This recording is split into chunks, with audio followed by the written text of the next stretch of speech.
नमस्कार. आजच्या या विश्लेषणात आपण अशा एका गोष्टीबद्दल बोलणार आहोत, जी आपल्या आधुनिक जीवनाचा एक अत्यंत महत्त्वाचा पण अनेकदा दुर्लक्षित राहणारा भाग आहे. आपण जेव्हा जेव्हा प्रगती आणि तंत्रज्ञानाचा विचार करतो, तेव्हा साहजिकच मोबाईल फोन, इंटरनेट किंवा अंतराळ मोहिमा डोळ्यासमोर येतात. पण या सगळ्याच्या मागे एक शांत ताकद उभी आहे आणि ती म्हणजे शीतकरण किंवा कूलिंग टेक्नॉलॉजी. रेफ्रिजरेशन आणि एअर कंडिशनिंग हे केवळ हवा थंड करणारं एखादं साधं यंत्र नाहीये, तर ते या आधुनिक समाजाचं न दिसणारं पण अत्यंत शक्तिशाली असं इंजिन आहे. चला तर मग आज समजून घेऊया की हे तंत्रज्ञान आपल्या रोजच्या जगण्याला नेमका कसा आकार देतो. रेफ्रिजरेशन हा शब्द ऐकला की सर्वात आधी काय आठवतं? साहजिकच आपल्या स्वयंपाकघरातला तो नेहमीचा फ्रीज. उरलेलं अन्न सुरक्षित ठेवणं किंवा उन्हाळ्यात थंडगार पाणी पिणं इथपर्यंतच आपण या तंत्रज्ञानाचा विचार करतो. पण खरोखरच हे फक्त किचनपुरतं मर्यादित आहे का? अजिबात नाही. आज आपण ह्याच गैरसमजाला आव्हान देणार आहोत. हे तंत्रज्ञान आपल्या घराच्या चार भिंतींच्या बाहेर पडून जगातल्या सर्वात मोठ्या उद्योगांना कसं चालवतं हे पाहणं खरोखरच थक्क करणार आहे. आजच्या या विश्लेषणात आपण चार मुख्य पैलू पाहणार आहोत. पहिला, घरगुती शीतकरण. दुसरा, व्यावसायिक क्षेत्र. तिसरा टप्पा म्हणजे औद्योगिक पातळी. आणि चौथा, या सर्वांना जोडणारी ट्रान्सपोर्ट किंवा वाहतूक यंत्रणा. तर सुरुवात करूया पहिल्या टप्प्यापासून, म्हणजे अगदी आपल्या परिचयाच्या घरगुती शीतकरण आणि वातानुकूलनापासून. आजकाल रेफ्रिजरेटर शिवाय आपण घराची कल्पनाही करू शकत नाही, बरोबर? त्यानंतर उन्हाळ्याच्या दिवसांत दिलासा देणारे आपले ते विंडो एसी आणि स्प्लिट एसी युनिट्स. एवढंच नाही तर लहान क्षमतेचे वॉटर कूलर्स, दुकानांमध्ये दिसणारे बॉटल कूलर्स आणि अन्नपदार्थ टिकवण्यासाठी वापरले जाणारे डीप फ्रीझर्स. ही सगळी आपल्या रोजच्या वापरातली आणि घरगुती शीतकरणाची अगदी उत्कृष्ट उदाहरणे आहेत. पण आता थोडं स्केल किंवा प्रमाणाचा विचार करूया.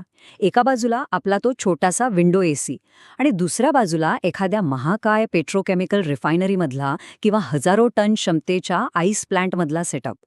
मूळ विज्ञान तेच आहे, पण त्याचं जे प्रमाण आहे ना, ते अफाट आहे. आपल्या घरातील छोट्या यंत्रापासून ते मोठ्या औद्योगिक प्रकल्पांपर्यंतचा हा प्रवास आपल्याला या तंत्रज्ञानाची खरी ताकद दाखवून देतो. आता वळूया दुसऱ्या महत्त्वाच्या भागाकडे, व्यावसायिक क्षेत्रातील वातानुकूलन आणि शीतकरण. विचार करा, एखाद्या मोठ्या हॉटेलमध्ये किंवा सुपरमार्केटमध्ये जर हे कूलिंग नसेल तर काय होईल? तिथे नाशवंत पदार्थांचं शेल्फ लाईफ वाढवणं अत्यंत गरजेचं असतं. दूध dairy, ice cream plants, cold storages आणि अन्न प्रक्रिया उद्योग या सगळ्याचं अस्तित्वच मुळी या मोठ्या क्षमतेच्या कूलिंग सिस्टम्सवर टिकून आहे. जर हे कूलिंग थांबलं ना, तर ही अन्नाची आणि दुग्धजन्य पदार्थांची पूर्ण साखळी काही तासातच कोलमडून पडेल. आणि हे फक्त अन्नापुरतंच मर्यादित नाहीये बरं का. आपण जेव्हा एखाद्या मोठ्या मॉलमध्ये, मल्टिप्लेक्समध्ये किंवा सभागृहात जातो, तेव्हा तिथला तो आरामदायी गारवा याच सिस्टीम्समुळे असतो. आईस स्केटिंग रिंग्स तर शीतकरणाशिवाय शक्यच नाहीत.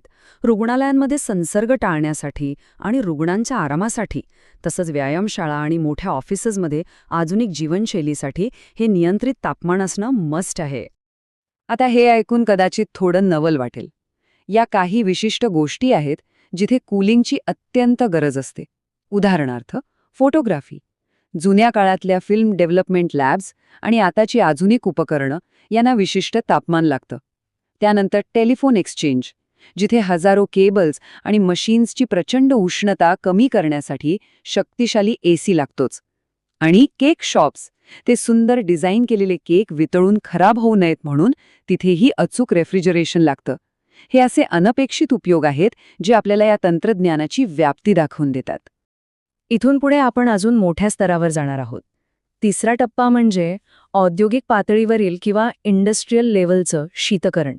फार्मास्युटिकल कंपन्यांमध्ये जीवनरक्षक औषधं आणि लसी बनवताना तापमानावरचं नियंत्रण किती महत्त्वाचं असतं हे आपण सगळ्यांनीच पाहिलंय. थोडासा जरी बदल झाला तरी संपूर्ण बॅच खराब होऊ शकते. तसंच केमिकल प्लांट्स, पेट्रोलियम रिफायनरीज इथे प्रचंड उष्णतेचा आणि धोकादायक प्रक्रिया चालू असतात. त्यांना स्थिर ठेवण्यासाठी औद्योगिक कूलिंगच लागतं. एवढंच काय तर ऑटोमोबाईल इंडस्ट्रीमध्ये रंगाच्या कोटिंगसाठी आणि विशिष्ट धातूंच्या प्रक्रियेसाठी सुद्धा रेफ्रिजरेशन वापरलं जातं. आणि टेक विश्वाचं काय? ज्या सर्व्हर्सवर आपलं संपूर्ण इंटरनेट आणि हे डिजिटल जग चालतं, ते सर्व्हर्स प्रचंड उष्णता निर्माण करतात. पेपर प्रिंटिंग इंडस्ट्रीमध्ये शाही वाळण्यासाठी मायक्रोप्रोसेसर बनवणारे कारखाने, अचूक प्रिसिजन पार्ट्स आणि अगदी कापड उद्योगात धाग्यांची ताकद टिकून ठेवण्यासाठी या सगळ्यांना चालवण्यासाठी 24 तास भक्कम वातानुकूलन लागतंच. हे सगळं एकमेकांशी कसं जोडलेलं आहे हे एका शीतपेयाच्या उदाहरणावरून अगदी सहज समजेल. पहिली स्टेप, मोठ्या कारखान्यात प्रचंड मोठ्या चिलर्सचा वापर करून शीतपेय तयार होतं. दुसरी स्टेप, मग तिथून रेफ्रिजरेटेड ट्रक्समधून त्याचा प्रवास सुरू होतो. आणि तिसरी स्टेप, शेवटी ते व्यावसायिक दुकानातल्या बॉटल कूलरमध्ये येऊन पोहोचतं. म्हणजे उत्पादन ते ग्राहक ही पूर्ण साखळी या कूलिंगवरच अवलंबून आहे. आणि याच प्रवासावरून आपण येतोय आपल्या चौथ्या आणि शेवटच्या टप्प्यावर, वाहतूक आणि शीतकरण यंत्रणा.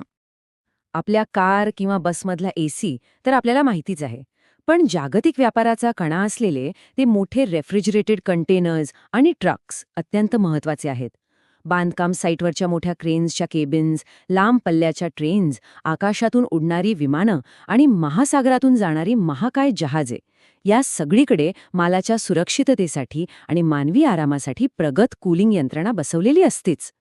थोडक्यात सांगायचं तर, आपण आत्ता पाहिलेली ही चारही क्षेत्र, घरगुती, व्यावसायिक, औद्योगिक आणि वाहतूक, या कूलिंग तंत्रज्ञानाचा प्रचंड मोठ्या प्रमाणावर वापर करतात.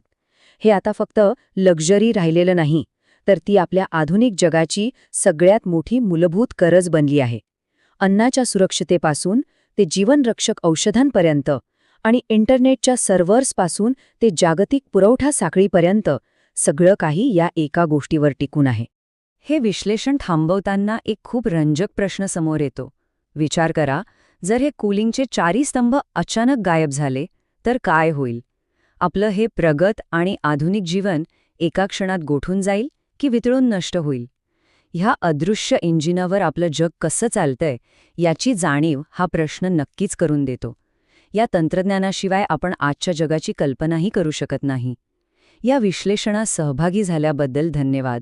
अशाच एका नव्या आणि रंजक विषयावर आपण लवकरच पुन्हा भेटूया.